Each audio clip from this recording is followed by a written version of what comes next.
Good morning everyone, कैसे आप सब। आज हम बात करेंगे तमिलनाडु राज्य के रामनाथपुरम जिले के अंतर्गत रामेश्वरम की, जो कि हमारा रामेश्वरम 4 धामों में से एक धाम भी है और 12 ज्योतिर्लिंग में से एक ज्योतिर्लिंग भी है।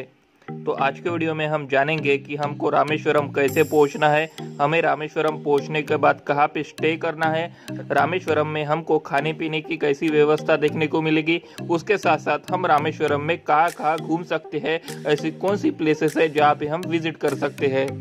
और वीडियो के एंड में मैं आपको टोटल खर्चा भी बताऊंगा कि रामेश्वरम के लिए एक व्यक्ति का कुल खर्चा कितना आ सकता है। तो दोस्तों वीडियो को एंड तक देखना। अगर वीडियो पसंद आए तो वीडियो को लाइक करना, चैनल पे नहीं हो तो चैनल को सब्सक्राइब करना और अगर हो सके तो वीडियो को शेयर भी कर देना। तो चलिए दोस्तों शुरू करते हैं अपनी यात्रा को। चलिए दोस्तों बात करते हैं सबसे प्रथम कि हमको रामेश्वरम कैसे पहुँचना है। दोस्तों रामेश्वरम पहुँचने के लिए आपके पास 3 ऑप्शन है। पहले ऑप्शन की अगर मैं बात करूं दोस्तों तो वो है आपका बाय ट्रेन। दोस्तों अगर आप रामेश्वरम बाय ट्रेन से आना चाहते हैं तो रामेश्वरम में ही आपको एक रेलवे स्टेशन देखने को मिल जाएगा।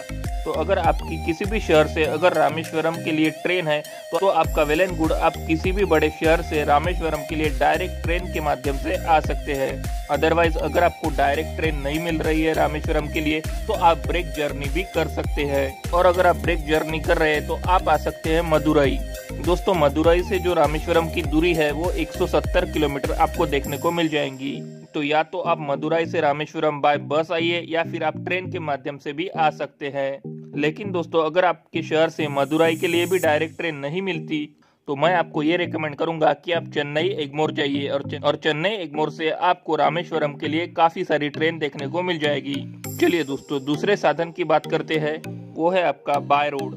दोस्तों अगर आप अपनी पर्सनल व्हीकल से आते हैं तो आप रामेश्वरम बाय रोड भी आ सकते हैं वाया मदुरई होते हुए। मदुरई से जो रामेश्वरम की दूरी है वो 170 किलोमीटर की है। यहाँ पे आपको गवर्नमेंट की बस और प्राइवेट बसेस भी देखने को मिल जाएगी। तो अगर आप चाहे तो मदुरई से रामेश्वरम बाय बस भी पहुंच सकते हैं। और यहाँ पे अगर मैं बस की फेयर की बात करूँ मदुरई से रामेश्वरम की, तो जो वो फेयर है वो आपका 250 से 300 रुपए तक लग सकता है। चलिए दोस्तों बात करते हैं तीसरे ऑप्शन की, वो है आपका फ्लाइट। दोस्तों अगर आप फ्लाइट से आना चाहते हैं रामेश्वरम तो रामेश्वरम का जो नियरेस्ट एयरपोर्ट है वो है आपका मदुरई।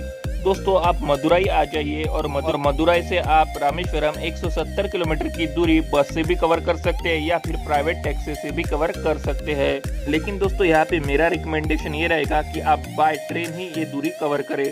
तो दोस्तों आप अगर मदुरई से रामेश्वरम बाय ट्रेन जाते हैं तो आपको पंबन बीच का नज़ारा देखने को मिलेगा। और अगर आप फ्लाइट या फिर बाय रोड जाते हैं तो आपको ये बीच का नज़ारा देखने को नहीं मिलेगा। तो अगर आप पंबन बीच का नज़ारा देखना चाहते हैं तो आप बाय ट्रेन जा सकते हैं।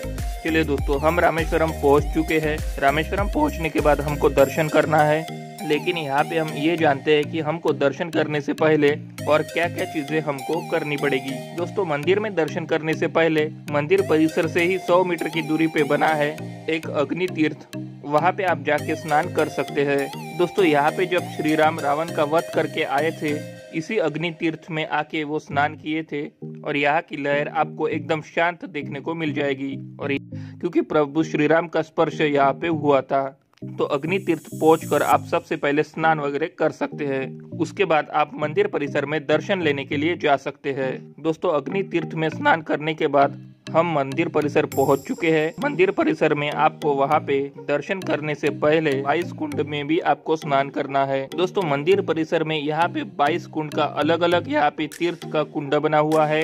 22 कुंड में आपको वहाँ पे गवर्नमेंट के एम्प्लॉय रहते हैं जो कि आपके ऊपर जल अर्पित करेंगे और अर्पित करने के लिए आपसे कुछ कॉस्ट लिया जाता है जो कि 20 से 25 रुपए आपका हो जाता है।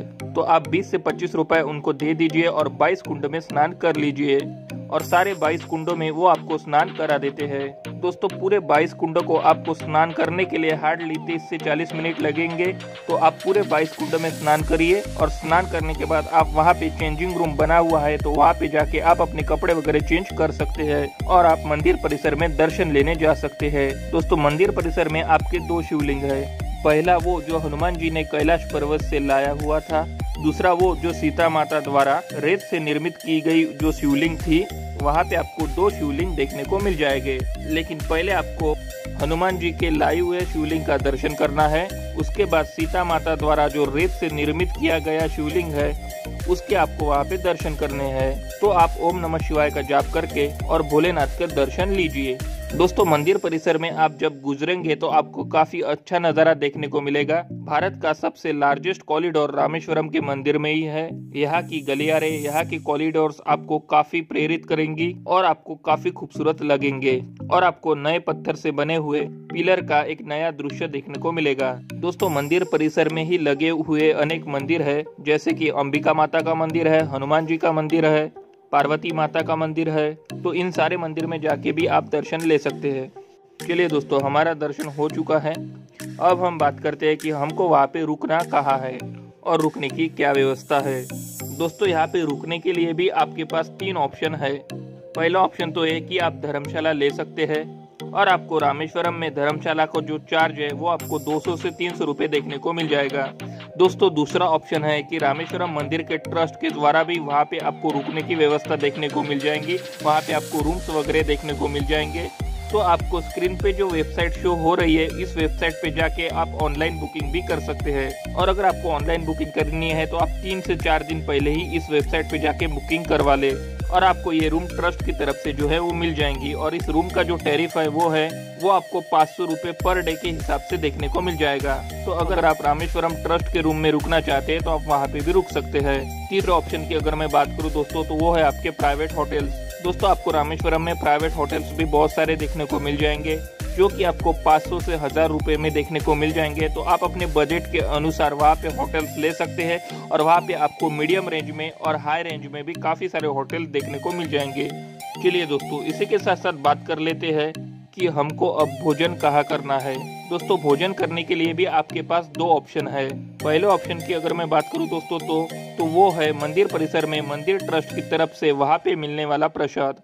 तो वहाँ पे जो है लंगर या प्रसाद मिलता है, अगर वो लेना चाहते हैं तो आप वो भी ले सकते हैं। और इसकी जो है वो एक नियमित टाइमिंग है, वो भी मैं आपको बता देता हूँ। सो दोस्तों, इसकी जो टाइमिंग है वो है सुबह 11 बजे से दोपहर को 3 बजे तक। तो आप इसके बीच में जाके जो है वो मंदिर परिसर का लंगर चख सकते हैं, मंदिर परिसर में जाके भोजन कर सकते हैं। तो अगर आप मंदिर परिसर में जाके भोजन करना चाहते हैं तो आप 11 से 3 के बीच में जाके वहाँ पे भोजन कर सकते हैं। लेकिन यहाँ पे सिर्फ लंच आपको दिया जाता है, यहाँ पे आपको ब्रेकफास्ट की सुविधा देखने को नहीं मिलेगी। और उसके साथ साथ यहाँ पे आपको डिनर भी प्रोवाइड नहीं किया जाएगा। तो आपको सिर्फ लंच की सुविधा यहाँ पे देखने को मिल जाएगी। तो अगर आप लंच करना चाहते हैं तो आप यहाँ पे भोजन कर सकते हैं। दूसरा ऑप्शन है दोस्तों आपका प्राइवेट होटल्स। दोस्तों, आपको रामेश्वरम में प्राइवेट होटल, प्राइवेट रेस्टोरेंट देखने को मिल जाएंगे और वहाँ पे आपको थाली सिस्टम के हिसाब से भी काफी अच्छा भोजन देखने को मिल जाएगा। अगर आप थाली लेना चाहते हैं तो वहाँ पे आपको 150 रुपए से लेके 200 रुपए में काफी अच्छी थाली देखने को मिल जाएंगी।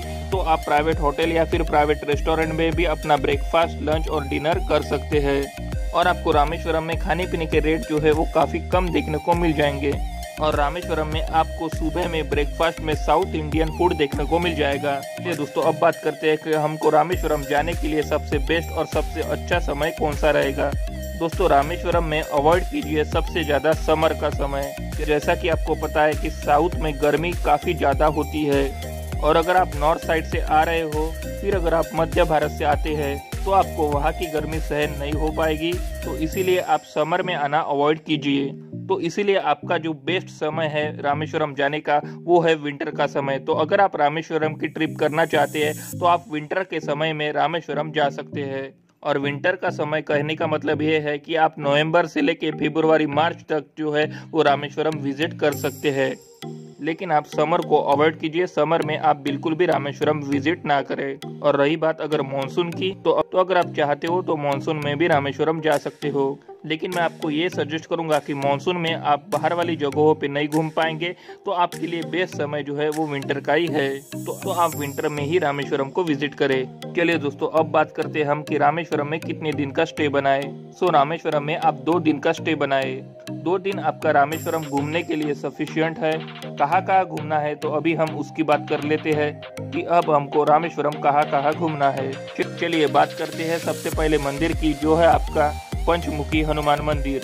दोस्तों, पंचमुखी हनुमान मंदिर में आप जा सकते हैं। यहाँ पे हनुमान जी की बहुत बड़ी मूर्ति आपको देखने को मिल जाएगी, तो उनका भी आप दर्शन वगैरह कर सकते हैं। दूसरे स्थान की बात करूँ दोस्तों, वो है आपका नाम्बू नैगी मंदिर। ये जो मंदिर है ये पार्वती माता का मंदिर है, तो यहाँ पे भी आप आके दर्शन वगैरह कर सकते हैं। तीसरे स्थान की बात करूँ दोस्तों, वो है आपका साक्षी हनुमान मंदिर। तो आप साक्षी हनुमान मंदिर में भी जाके दर्शन वगैरह कर सकते हैं। अगले स्थान की बात करूँ दोस्तों, वो है आपका सर कलामी मेमोरियल। दोस्तों यहाँ पे आपको अब्दुल कलाम जी का स्मारक बना हुआ देखने को मिल जाएगा, तो इस मेमोरियल में जाकर आप विजिट कर सकते हैं। अगला स्थान है दोस्तों आपका धनुषकोडी। दोस्तों धनुषकोडी में आप सेकंड डे विजिट कर सकते हैं। पहले दिन आप जो भी मैंने आपको बताई ये सारी जगहों को घूम लीजिए, और दूसरे दिन आप धनुषकोडी जाइए, और उसी दिन आप शाम के समय या रात के समय अपनी रवानगी ले सकते हैं। दोस्तों रामेश्वरम से अगर मैं धनुषकोडी की दूरी की बात करूं तो ये आपका 20 किलोमीटर लग जाएगा। दोस्तों ये वही जगह है जहां पे वानर सेना के द्वारा पत्थर से लंका जाने के लिए मार्ग बनाया गया था, लेकिन वो पुल आज आपको नजर नहीं आएगा, क्योंकि धनुषकोडी में कुछ वर्षों पहले समुद्री तूफान के कारण धनुषकोडी पूरी तरीके से खत्म हो चुकी है। धनुषकोडी में वहाँ पे बीच है, वहाँ पे समुंदर आपको देखने को मिल जाएगा, तो आप वहाँ जाकर जो है वो नज़ारा एंजॉय कर सकते हैं। आप धनुषकोडी में एक बार जरूर जाएं और वहाँ के प्लेसेस को विजिट जरूर करें।